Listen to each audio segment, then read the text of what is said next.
প্রচণ্ড গরমের মধ্যেও আরও এক দফা বড় ধরনের বিদ্যুৎ বিপর্যয়ের মুখে পড়তে যাচ্ছে সিলেট ও সুনামগঞ্জবাসী। কুমারগাঁও 132-33 কেবি পাওয়ার স্টেশনের 225 মেগাওয়াট ক্ষমতাসম্পন্ন ইউনিটটি প্রায় 10 দিন ধরে বিকল হয়ে পড়ে আছে, যার ফলশ্রুতিতে এই অঞ্চলে ব্যাপক লোডশেডিং শুরু হওয়ার আশঙ্কা করা হচ্ছে। জানা যায়, ট্রান্সফরমার পুড়ে যাওয়ার কারণে বন্ধ রাখা হয়েছে এই বিদ্যুৎ কেন্দ্রটি। যেহেতু যন্ত্রাংশ বিদেশ থেকে আনতে হয়, তাই কবে নাগাদ এটি সচল হবে তা নিশ্চিত করে বলা যাচ্ছে না।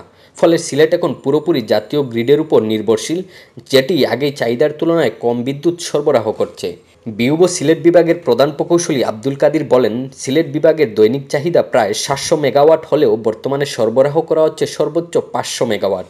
এদিকে শুক্র ও শনিবার সরকারি ছুটি থাকায় বিদ্যুৎ চাহিদা কম ছিল, তাই ঘাটতি ততটা চোখে পড়েনি। কিন্তু রবিবার থেকে অফিস আদালত খুললে পরিস্থিতি হঠাৎ করেই অবনতির দিকে যাবে বলে ধারণা করা হচ্ছে। সিলেট শহর এবং আশেপাশের এলাকায় ইতিমধ্যে দিনে 6 থেকে 7 ঘন্টা বিদ্যুৎ থাকছে না। বিদ্যুৎ না থাকায় বাসাবাড়ি, হাসপাতাল, স্কুল, কলেজ এমনকি ব্যবসা বাণিজ্য ব্যাপক বিঘ্ন সৃষ্টি হচ্ছে। লো ভোল্টেজের কারণে অনেক এলাকায় বৈদ্যুতিক যন্ত্রপাতি নষ্ট হচ্ছে বলে অভিযোগ পাওয়া যাচ্ছে। বিউব সিলেট বিতরণ বিভাগ 2 এর নির্বাহী প্রকৌশলী শামসী আরিফিন জানান, ঢাকা থেকে হঠাৎ করে লোড ফ্রিকোয়েন্সি ডাউনের কারণে বিদ্যুৎ সরবরাহ বন্ধ করে দেওয়া হচ্ছে। এর উপর নিজেদের উৎপাদন বন্ধ থাকায় লোডশেডিং এড়ানো সম্ভব হচ্ছে না। বিদ্যুৎ কেন্দ্র সচল না হওয়া পর্যন্ত সিলেট ও সুনামগঞ্জ জেলাবাসীকে দৈনিক একাধিকবার বিদ্যুৎ বিচ্ছিন্ন থাকতে হবে বলে আশঙ্কা তৈরি হয়েছে।